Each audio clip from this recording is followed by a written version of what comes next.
नमस्कार, मैं दिवाकर सिंह राणा आप सबका स्वागत करता हूं राणा एस्पायर एकेडमी पर।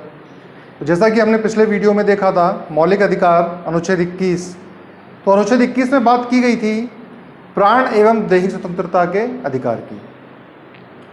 तो उसमें हमने कहा था प्राण एवं दैहिक स्वतंत्रता के अधिकार से सिवाय विधि द्वारा स्थापित प्रक्रिया के द्वारा ही उसको वंचित किया जा सकता है, या किसी व्यक्ति को विधि द्वारा स्थापित प्रक्रिया के द्वारा ही उसको वंचित किया जा सकता है।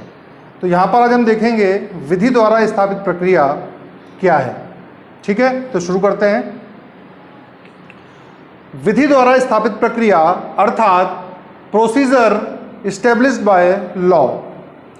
तो यहाँ पर दो टर्म निकल के आती हैं, विधि द्वारा स्थापित प्रक्रिया और यथोचित विधि प्रक्रिया।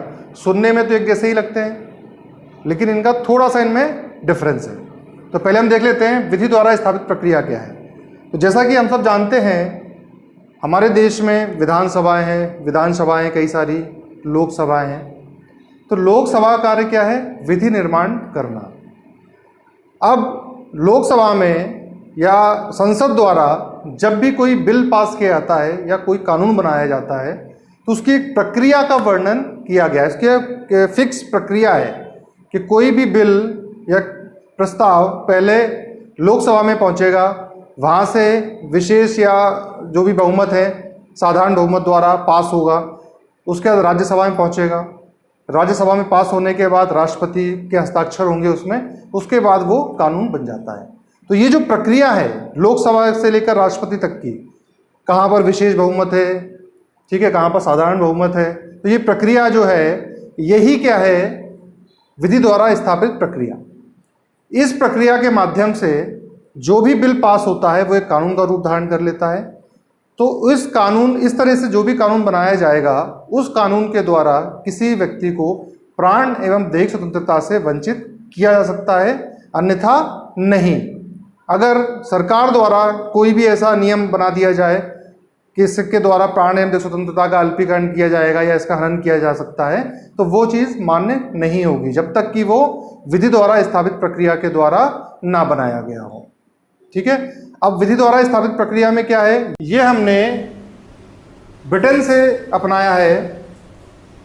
हमारे संविधान में देखने को मिलता है विधि द्वारा स्थापित प्रक्रिया, ये ब्रिटेन के संविधान से हमने एज इट इज ले लिया है।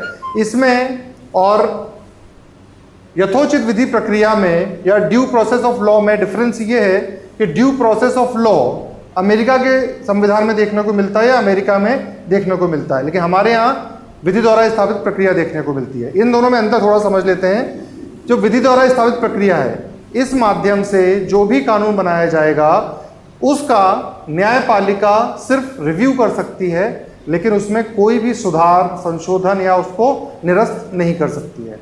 न्यायपालिका को के अधिकार यहाँ पर सीमित हैं। अगर कोई भी कानून विधि द्वारा स्थापित प्रक्रिया के माध्यम से बनाया गया है तो वो सिर्फ न्यायपालिका इतना चेक करेगी कि ये कानून बना है, ये उस प्रोसीजर को फॉलो करते हुए बनाया गया है या नहीं। इसके अलावा न्यायपालिका भारत में इस केस में कुछ नहीं कर सकती है। लेकिन यूएसए में जहाँ पर ड्यू प्रोसेस ऑफ लॉ है अर्थात यथोचित विधि प्रक्रिया है, वहाँ पर थोड़ा एडवांस वर्जन है ये इसका, मतलब वहाँ पर न्यायपालिका को थोड़ी सी और अधिक शक्तियाँ प्राप्त हो जाती हैं। तो वहाँ पर न्यायपालिका ये चेक तो करती है कि जो कानून बना है वो उस प्रोसीजर को फॉलो करके बना है या नहीं, जो वहाँ पर फॉलो होता है। साथ में न्यायपालिका को ये अधिकार भी है कि अगर उसे लगता है कि ये कानून जो है वो अमानवीय है और मानव के लिए या समाज के लिए सही नहीं है, तो उस केस में न्यायपालिका उस कानून को समाप्त भी कर सकती है या उसमें संशोधन भी करवा सकती है। लेकिन भारत में ऐसा नहीं है, अर्थात विधि द्वारा स्थापित प्रक्रिया में न्यायपालिका की शक्तियां हैं वे सीमित हैं और यथोचित विधि प्रक्रिया में न्यायपालिका को अधिक शक्तियां प्रदान की गई हैं। दोनों ही प्रक्रिया क्या है? कानून बनाने की जो प्रक्रिया फॉलो की जाती है उस प्रक्रिया के विषय में बताया गया है। क्लियर है आप लोगों को? मुझे लगता है क्लियर होगा। तो आगे देख लेते हैं। अब अगला हमारा मौलिक अधिकार है शोषण के विरुद्ध अधिकार। इसका वर्णन अनुच्छेद भारतीय संविधान के अनुच्छेद 23 से 24 तक देखने को मिलता है। अनुच्छेद 23 जो कहता है मानव दुर्व्यापार, बेगार और बालात श्रम पर प्रतिषेध। अनुच्छेद 23 के द्वारा मानव के दुर्व्यापार अर्थात ह्यूमन ट्रैफिकिंग पर रोक लगाई गई है। इसके साथ ही बेगार और बाल श्रम पर भी प्रतिषेध अर्थात रोक लगाई गई है। ह्यूमन ट्रैफिकिंग जैसे कि आप जानते हैं अब अपराध की श्रेणी में आ चुका है, तो अपराध की श्रेणी में कैसे आया? अनुच्छेद 23 के द्वारा इस पर रोक लगाई गई, अनुच्छेद 35 के द्वारा इसके विरुद्ध कानून बनाए गए, ठीक है, जिससे कि मानव के व्यापार को रोका जा सके। साथ ही बेगार, तो बेगार आप लोग समझते होंगे जो बंधुआ मजदूरी है या फिर ऐसे मजदूर जिनके द्वारा कई बाहुबलियों द्वारा उनसे ज़बरदस्ती काम कराया जाता है और उस काम के बदले उनको कोई भी पैसा नहीं दिया सकता या नहीं दिया जाता है, सिर्फ ज़बरदस्ती या बलपूर्वक उन मजदूरों से काम कराया जाता है, तो ये बेगार की श्रेणी में आता है। बंधुआ मजदूरी, बेगार, ये सारी चीज़ें अनुच्छेद 23 के द्वारा इस पर रोक लगा दी गई है। बाल श्रम पर भी अनुच्छेद 23 के द्वारा ही रोक लगाई गई है। अनुच्छेद 35, यहाँ पर हम अनुच्छेद 35 की बात इसलिए कर रहे हैं क्योंकि अनुच्छेद 35 में ही वे प्रावधान हैं जिसके द्वारा भाग 3 में वर्णित सभी मौलिक अधिकारों को क्रियान्वित करने के लिए संसद कानून बना सकती है, ठीक है। तो संसद को सारे मौलिक अधिकारों को क्रियान्वित करने के लिए कानून बनाने की शक्ति कहाँ प्रदान की गई है? अनुच्छेद 35 में। तो अनुच्छेद 35 के द्वारा ही संसद ने इस जो बेगार और जो बंधुआ मजदूरी को उन्मूलन संबंधी कई सारे कानून बनाए हैं। कौन कौन से? न्यूनतम मजदूरी अधिनियम 1948, इसके द्वारा सरकार ने न्यूनतम मजदूरी को निर्धारित किया है कि कोई भी मजदूर अगर दिन में कार्य करेगा तो उसको एक नियत मजदूरी प्रदान की जाएगी जो कि सरकार के द्वारा निर्धारित की जाएगी, ठीक है। अगला है बंधुआ मजदूरी प्रणाली उन्मूलन अधिनियम 1976, ये भी अनुच्छेद 35 के द्वारा ही संसद ने बनाया है कानून, जिसमें कि बंधुआ मजदूरी का उन्मूलन संबंधी प्रावधान है। अर्थात कोई भी व्यक्ति अगर इन दोनों का उल्लंघन करता है तो क्या होगा? वो दंडनीय अपराध हो गया है, क्योंकि संसद ने उसे क्रियान्वयन के लिए ये कानून बनाए हैं। और संसद को ये कानून बनाने की शक्ति कहाँ से मिली है? अनुच्छेद 35 से, ठीक है। अगला देख लेते हैं अनुच्छेद 23(2). जैसा कि हमने देखा कि राज्य जब बेगार नहीं करवा सकता या बेगार पर प्रतिबंध लगाता है, लेकिन अनुच्छेद 23(2) क्या है? इसका अपवाद मान लीजिए, क्योंकि अनुच्छेद 23(2) कहता है कि राज्य सार्वजनिक उद्देश्यों के लिए नागरिकों को अनिवार्य सेवा के लिए मजबूर कर सकता है। मतलब जब भी सार्वजनिक उद्देश्यों की बात आएगी या राष्ट्र हित की बात आएगी तो राज्य नागरिकों को सेवा के लिए जबरदस्ती या करवा सकता है सेवा, या उनको बाध्य कर सकता है राष्ट्र की सेवा करने के लिए। अर्थात सैन्य सेवाओं में भी लोगों को जबरदस्ती ला सकता है। अगर राज्य को लगता है कि हमारे पास जो सेना है इसकी कमी आ गई है, कोई आपातकाल की स्थिति आ गई है, विदेशी आक्रमण हो गया है, तो राज्य क्या करेगी? भारत में जितने भी उस समय युवा होंगे या जो भी ऐसे लोग होंगे काबिल लोग जो कि सैन्य सेवाएं दे सकते हैं, तो उनसे जबरदस्ती सैनिक कार्य कराया जाएगा। इसका प्रावधान क्या है? अनुच्छेद 23(2) में किया गया है, ठीक है। राष्ट्र हित के लिए राज्य ऐसा कर सकता है। राष्ट्र के विकास के लिए अनिवार्य सेवाओं के लिए भी राज्य ऐसा कर सकता है। अब बात कर लेते हैं अनुच्छेद 24 की। अनुच्छेद 24 जो कि बाल श्रम को अवैधानिक घोषित करता है या बाल श्रम पर पूर्णतः प्रतिबंध लगाता है। यहाँ पर बाल श्रम से तात्पर्य या बालकों से तात्पर्य 14 वर्ष से कम आयु के बच्चों से है। मतलब 14 वर्ष से कम आयु के बालकों को किसी भी खतरनाक काम में या कहीं भी इंडस्ट्री में, फैक्ट्रियों में नियोजित नहीं किया जा सकता है। इस पर प्रतिबंध कौन लगा रहा है? बाल श्रम पर अनुच्छेद 24। अगला हमारा मौलिक अधिकार है धार्मिक स्वतंत्रता का अधिकार, जिसका कि वर्णन अनुच्छेद 25 से 28 तक देखने को मिलता है। अनुच्छेद 25 बोलता है अंतःकरण की स्वतंत्रता।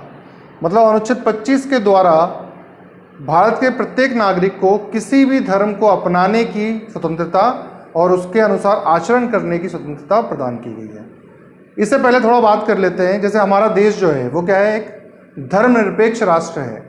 धर्मनिरपेक्षता का अर्थ क्या होता है कि राज्य जो है वो किसी भी धर्म को नहीं मानेगा। मतलब राज्य का अपना कोई धर्म नहीं होगा, बल्कि पूरे राज्य में जितने भी धर्म हैं वो सभी धर्मों के लिए समान व्यवस्थाएं करेगा या समान रूप से उनको अधिकार और सम्मान प्रदान करेगा और छूटें प्रदान करेगा समान रूप से।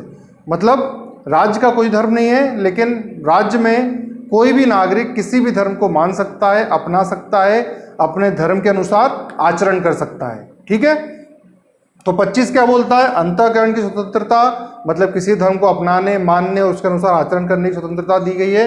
अनुच्छेद 25(2) यहाँ पर आपकी जो धार्मिक स्वतंत्रता है उस पर कुछ प्रतिबंध लगाता है या कुछ निर्बंधन लगाता है। जैसे अगर आपके जो धार्मिक आचरण है उससे जो सार्वजनिक स्वास्थ्य को कोई हानि होती है, जैसे कि जो शिशु बलि है, पशु बलि है, अगर आपके धार्मिक इस तरह धार्मिक कृत्य किए जाते हैं तो राज्य 25(2) के द्वारा उन पर प्रतिबंध लगा सकता है।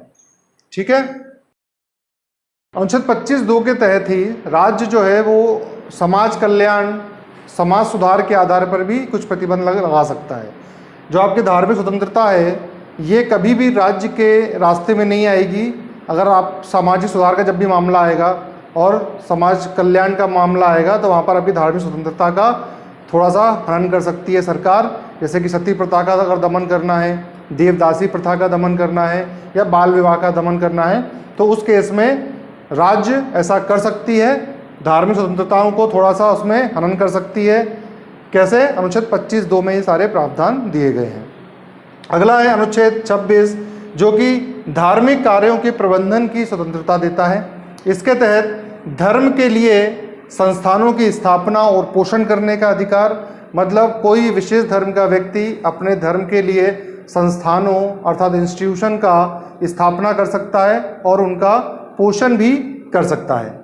धार्मिक कार्यों का प्रबंधन कर सकता है, साथ में संपत्ति का अर्जन और स्वामित्व का भी अधिकार दिया गया है। तो इसमें जो धार्मिक संस्थान हैं उनको संपत्ति का अर्जन करने का अधिकार है, उसको उसके स्वामित्व का अधिकार भी प्रदान किया गया है।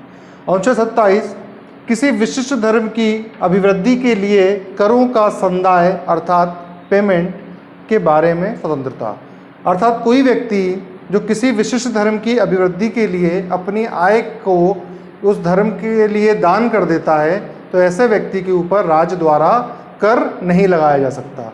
लेकिन कर और जो शुल्क है थोड़ा डिफरेंस होता है कर और शुल्क में। तो राज्य यहाँ पर कर तो नहीं लगा सकता, लेकिन अगर राज्य के द्वारा उस धर्म के लिए कुछ कार्य किए गए हैं या किए जा रहे हैं तो राज्य उस धर्म के व्यक्तियों के ऊपर शुल्क लगा सकता है। अगला है अनुच्छेद 28 कुछ शिक्षा संस्थानों में धार्मिक शिक्षा या उपासना में उपस्थित होने के बारे में अधिकार, मतलब जो कुछ शिक्षण संस्थान हैं यहाँ पर जो सरकारी शिक्षण संस्थान हैं उनको छोड़कर सरकारी शिक्षण संस्थानों में किसी भी तरह का कोई धार्मिक शिक्षा नहीं दी जा सकती है। इसके अलावा जो शिक्षण संस्थान किसी न्यास या ट्रस्ट द्वारा बनाए गए हैं उनमें धार्मिक शिक्षण संस्थानों और उपासना करने का अधिकार प्रदान किया गया है। लेकिन यहाँ पर जो किसी बालक को बाध्य नहीं किया जा सकता है, बालक को उस धार्मिक शिक्षा में उपस्थित होने के लिए या उपस्थित होने से पहले उसके जो गार्जियन हैं उनकी सहमति आवश्यक होती है। तो हमने देखे मौलिक अधिकार, आपके शोषण के विरुद्ध अधिकार, धार्मिक स्वतंत्रता का अधिकार। आगे हम देखेंगे संस्कृति और शिक्षा का अधिकार। तो मैं आशा करता हूँ आपको वीडियो अच्छा लगा होगा। धन्यवाद।